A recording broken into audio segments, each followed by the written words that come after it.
Pertama, peran kimia organik dasar dalam memilih pola hidup sehat pada zaman modern saat ini. Nah, seperti yang kita ketahui bahwa kimia organik adalah ilmu yang mempelajari senyawa organik. Contohnya itu adalah kosmetik, obat, makanan, pewarna, dan lain-lain. Nah, seperti yang kita ketahui bahwa untuk menentukan pola hidup sehat itu yang pertama dilihat dari makanan yang kita konsumsi. Nah, jadi makanan yang baik untuk kesehatan kesehatan itu adalah makanan organik. Nah, kenapa dinilai baik untuk tubuh? Makanan organik ini adalah makanan yang terdiri dari bahan organik. Nah, bahan organik ini bahan yang tidak mengandung pestisida sintesis, bahan yang tidak mengandung bahan tambahan seperti pengawet, pewarna, pemanis, dan bahan-bahan kimia lainnya. Selain itu, makanan organik ini juga dianggap lebih ramah terhadap lingkungan dan dia dinilai lebih bernutrisi. Jadi, pada contoh yang bahan makanan yang saat ini sangat banyak dikonsumsi oleh orang-orang, tetapi tidak baik untuk kesehatan, yaitu adalah makanan junk food atau makanan cepat saji. Contohnya itu adalah frozen food. Nah, frozen food itu dikonsumsi kurang lebih 2 atau 3 bulan disebarkan kepada masyarakat luas. Nah, jadi frozen food ini mengandung mengandung pengawet dan pewarna buatan. Jadi pengawet dan pewarna buatan itu dapat menyebabkan penyakit seperti kanker dan uh, dapat dan tidak baik untuk kesehatan hati.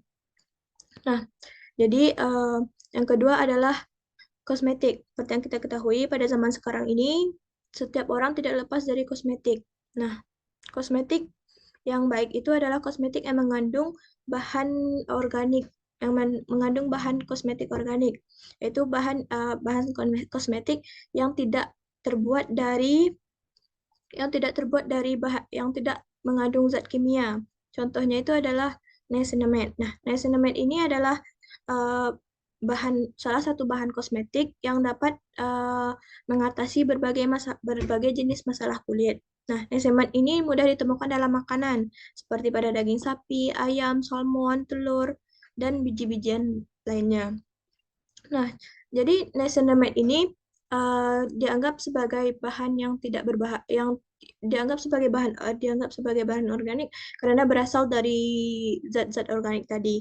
Nah, jadi niacinamide ini bekerja dengan cara menghambat pelepasan zat kimia dalam tubuh yang memicu peradangan. Jadi, niacinamide ini akan lebih efektif untuk digunakan dalam produk kosmetik.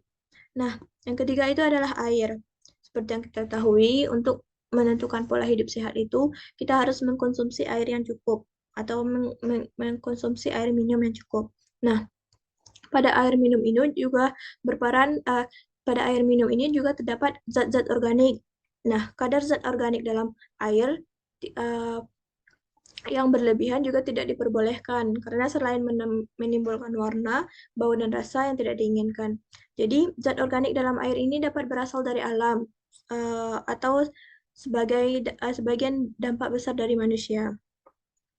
Nah, jadi uh, pada air ini kita harus mengidentifikasi terlebih dahulu apakah air ini mengandung zat organik yang masih batas wajar atau sudah berlebihan. Nah, seperti pada saat ini banyak di kota-kota besar itu um, air minumnya berbau. Nah, pada air minum yang berbau itu karena akibat pembuangan limbah-limbah dari pabrik-pabrik.